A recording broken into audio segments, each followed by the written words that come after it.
तो बच्चों, आज कुछ विशिष्ट कोणों के त्रिकोणमितीय अनुपात के मान देखेंगे हम। जैसे साइन 0, साइन 30, साइन 45, साइन 60 या साइन 90। तो इन सभी कोणों के लिए हम सभी त्रिकोणमितियों के अनुपात के मान देखेंगे, किस तरह से हम इनके मान निकालते हैं। तो पहले मैं एक शॉर्ट ट्रिक बता देता हूँ इनकी, मान निकालने की सभी के, और इससे मान याद भी हो जाएंगे। तो इसकी एक ट्रिक लिखते हैं हम। पहले तो अंडर रूट साइन के अंदर सभी में अंडर रूट होगा। पहले लिख लेते हैं 1, इसमें 2, इसमें 3, सॉरी यहाँ पर होगा 0, 1, 2, 3, 4। ठीक है, अब सभी के अपान में हम लिखते हैं 4। 0/4, 1/4, 2/4, 3/4, 4/4। ठीक है, अंडर रूट साइन लगा देते हैं। अब हम सभी पर अंडर रूट साइन लगाते हैं। ठीक है, तो इस तरह से हम देखते हैं। तो अगर हम देखते हैं 0/4, अगर 0/4 लिखते हैं तब इसकी वैल्यू 0 होती है। ठीक है, तो इसी तरह हम यहाँ पर देखते हैं साइन 0 की वैल्यू हो जाएगी 0। ठीक है, अंडर रूट के साथ में भी अंडर रूट 0 बराबर 0 होता है, तो यहाँ पर इसकी वैल्यू आ जाएगी 0। ठीक है, इसी तरह से हम अंडर रूट 1/4 देखते हैं। Under root 1/4। ठीक है, तो ये हो जाएगा 1/2। तो साइन 30 की वैल्यू हो जाएगी 1/2। ठीक है, अब साइन 45 की वैल्यू देखते हैं हम। तो ये है अंडर रूट 2/4। अंडर रूट 2/4, 2 से 4 काटेंगे तो ये हो जाएगा 2, बराबर अंडर रूट 1/2, बराबर हो जाएगा 1/√2। ठीक है, तो साइन 45 की वैल्यू हो जाएगी 1/√2। ठीक है, इसी तरह से हम 60 की वैल्यू देखते हैं। साइन 60 की, तो अंडर रूट 3/4 है ये, तो ये हो जाएगा अंडर रूट 3/4 को लिख सकते हैं 2 गुणा 2, तो ये हो जाएगा अंडर रूट 3, और ये 2 का है, इसका वर्गमूल बन जाएगा तो अंडर रूट 3/4 हो जाएगा ये। ठीक है, तो इसकी वैल्यू हो जाएगी, सॉरी यहाँ पर अंडर रूट 3/2। ठीक है, तो इसकी वैल्यू हो जाएगी अंडर रूट 3/2।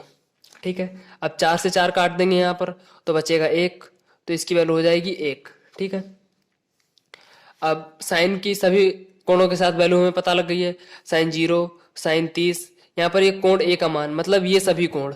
ठीक है, तो साइन 0, साइन 30, साइन 45, साइन 60 और साइन 90। तो सभी कोणों की वैल्यू पता लग गई है हमें इस त्रिकोणमितीय अनुपात के साथ। ठीक है, अब हम कॉस की वैल्यू देखते हैं सभी त्रिकोणमितीय अनुपात के साथ। तो अगर हम जस्ट उल्टी वैल्यू लिख देते हैं तब ये कॉस की वैल्यू हो जाएंगी। तो अगर हम 1 को इधर लिखते हैं 1। ठीक है, इसी तरह अंडर रूट 3/2 1/√2, तो 1/√2। ठीक है, 1/2 तो यहाँ हो जाएगा 1/2 और 0। ठीक है, तो जस्ट उल्टी वैल्यू, जो इधर से वैल्यू थी इधर से उल्टी वैल्यू लिखना स्टार्ट कर दिया कॉस में। तो ये कॉस 0 की वैल्यू 1, कॉस 30 की वैल्यू अंडर रूट 3/2, कॉस 45 की वैल्यू 1/√2। ये दोनों वैल्यू सेम होती हैं, साइन 45 और कॉस 45 की वैल्यू।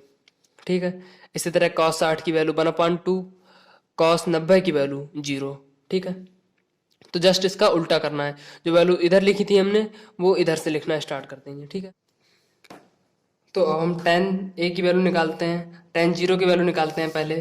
तो tan 0 के लिए हो जाएगा tan 0 बराबर बराबर सॉरी साइन 0 अपॉन कॉस 0।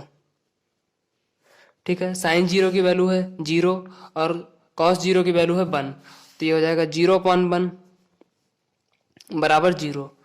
तो tan 0 की वैल्यू हो जाएगी 0।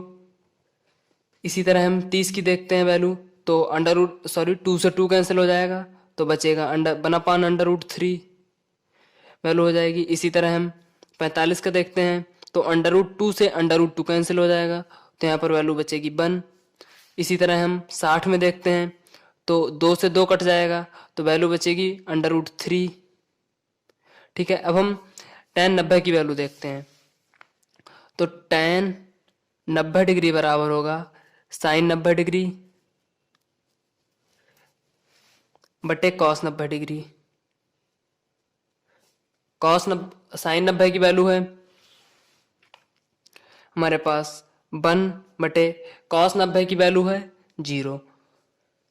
तो ये वैल्यू हो जाएगी 1/0। ये होता है इनफाइनाइट, ये अपरिभाषित कहलाएगा। जब ये अपरिभाषित कहलाएगा तो यहां पर हम लिख देंगे अपरिभाषित भाषित। ठीक है, तो tan 90 की वैल्यू अपरिभाषित होगी। इसी तरह मैंने sec के लिए बताया था, ये साइन का उल्टा होता है। तो sec बराबर cosec बराबर cosec के बराबर 1/sin होता है। तो साइन की जितनी भी वैल्यू हैं अगर हम उन्हें उल्टा कर दें तब वह cosec की वैल्यू हो जाएंगी। तो साइन की वैल्यू है यहाँ पर 0, इसे उल्टा करते हैं तो आ जाएगा 1/0 और 1/0 की वैल्यू अपरिभाषित होगी। तो यहाँ पर अपरिभाषित हो जाएगा ये भाषित। ठीक है, इसी तरह हम 1/2 को उल्टा करते हैं तो ये हो जाएगा 2। 1/√2 को उल्टा करते हैं तो ये हो जाएगा √2। इसी तरह √3/2 को उल्टा करते हैं तो ये हो जाएगा 2/√3। इसी तरह 1 को उल्टा करते हैं तो ये 1 ही रहेगा। ठीक है, इसी तरह sec cos का उल्टा होता है तो यहाँ पर इससे उल्टा इसकी वैल्यूज उल्टी करते हैं तो ये जाएगा 1। इसकी वैल्यू ये वैल्यू उल्टी करते हैं तो ये जाएगा 2/√3। ये वैल्यू उल्टी करते हैं तो ये जाएगा √2। ये वैल्यू उल्टी करते हैं तो ये हो जाएगा 2 और ये हो जाएगा 0 है, इसे 1/0/1 लिखेंगे तो ये अपरिभाषित हो जाएगा। तो ये हो जाएगा अपरिभाषित।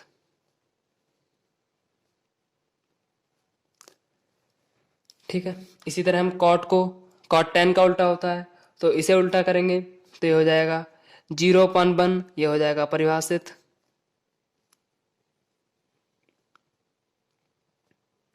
अपरिभाषित। अब इस वैल्यू को पलटते हैं तो ये हो जाएगा √3। इस वैल्यू को पलटते हैं तो ये हो जाएगी 1। इसे पलटते हैं तो ये हो जाएगा 1/√3।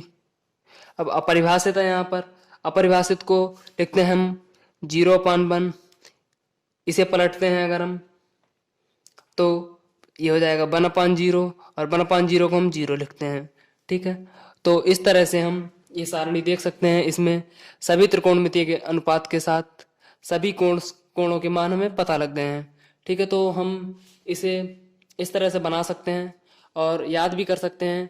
और इन सभी कोणों के मान आपको सभी त्रिकोणमितीय अनुपात के साथ आने चाहिए। ठीक है, तो इस ट्रिक की सहायता से हम त्रिकोणमितीय अनुपात के मान निकाल सकते हैं। ठीक है।